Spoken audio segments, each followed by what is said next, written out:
حدود اللہ میں سے دوسری حد اللہ رب العزت قرآن مجید میں فرماتا ہے کہ الطلاق مرتان، طلاق تو 2 دفعہ ہے، اب 2 دفعہ طلاق ہے، تیسری دفعہ تو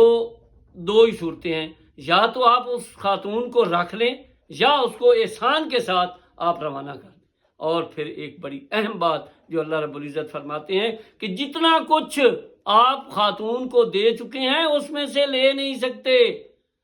نہ حق مہر آپ لے سکتے ہیں، نہ جو سونا آپ نے دیا ہے وہ آپ ہتھیا سکتے ہیں، نہ اس کا کوئی ایسا خزانہ جو آپ اس کو ہبہ کر چکے ہیں نہ آپ وہ لے سکتے۔ یہ اللہ کی حدیں۔ اسی طرح فرمایا ایک صورت ہے کہ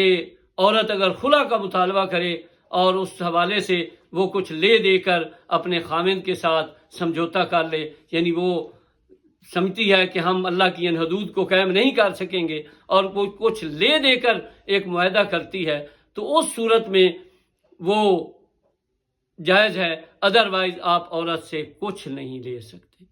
تو اللہ تعالیٰ قرآن مجید میں کیا فرماتا ہے؟ سورۃ بقرہ آیت نمبر 229، اس کے اندر اللہ رب العزت فرما رہے ہیں کہ تلک حدود اللہ، یہی تو اللہ کی حدیں ہیں، فلا تعتدوها، ان کو مت پھلانگنا، ان کے قریب نہ جانا، ان کے اندر سرکشی نہ کرنا۔